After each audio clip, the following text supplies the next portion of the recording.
आणि लोकांनी प्रेमाने विश्वासाने त्या संपूर्ण भागामध्ये जोरात यांच्या सगळ्यांच्या घड्याळाच्या तुतारीच्या बाजूने मतदान होईल. पण आता आपण जर बघितलं की आपण दादांनी आणि तुम्ही जी पत्रकार परिषद घेऊन जे सांगितलं की 5 मुद्दे जे सध्या महाराष्ट्रामध्ये असतात ते या अगोदर राष्ट्रवादीची काँग्रेसची सत्ता होती तेव्हा का नाही? 7 वर्षापूर्वी इथे मेट्रो नव्हती ना दादा, फ्री कसं करणार?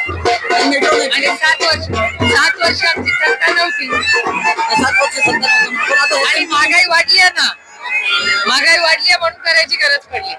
आणि आता 2 पक्षांमध्ये म्हणजे दोन्ही राष्ट्रवादी एकत्र आल्यात काय नागरिकांचा कशा प्रकारे प्रतिसाद वाटतो? तुम्ही बघताय प्रतिसाद. महत्वाचा प्रश्न आता येत्या महानगरपालिकेमध्ये राष्ट्रवादी काँग्रेस पक्षाची सत्ता आल्यानंतर आपण जे इम्प्लिमेंटेशन सांगितले पण त्यावर टीका होताना दिसते. अरे लोकशाही आहे, टीका होणारच. लोकशाहीमध्ये टीका होणारच ना. त्यांचं म्हणणं आहे की तुम्ही ज्या मोफत गोष्टींवर इथून मागे टीका करत होता तशाच पद्धतीची आता ही लोकशाही आहे, टीका ते करणारच ना. आमचे विरोधक आहेत ते इलेक्शन मध्ये. आणि हा जो आता आपला जो बालेकिल्ला आहे इथं 10 वर्षापूर्वी तुमचे नगरसेवक होते परंतु मागच्या काही काळामध्ये इथं भाजप आघाडी घेताना दिसते. एवढं असलं तरी भारतीय जनता पक्षाने आमच्याच लोक घेऊन आमच्याच लोकांना तिकीट दिलंय, स्वतःच्या सगळ्या कार्यकर्त्यांना डावलून केलंय.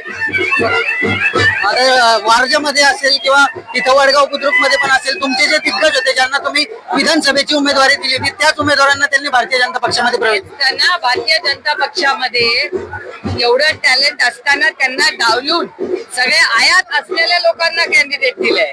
त्याच्यामुळे भारतीय जनता पक्षाला तुम्ही हा प्रश्न विचारला पाहिजे. तुमचे सगळे उमेदवार तिकडे गेलेत म्हणून मी तुमचं किती मोठ्या प्रमाणात नुकसान झालं? नाही बघा, ये देश में टॅलेंट की कमी नाहीये. या देशात खूप टॅलेंट आहे. जो कष्ट करणारा असेल, इमानदार असेल त्याला मतदार राजा संधी देतो.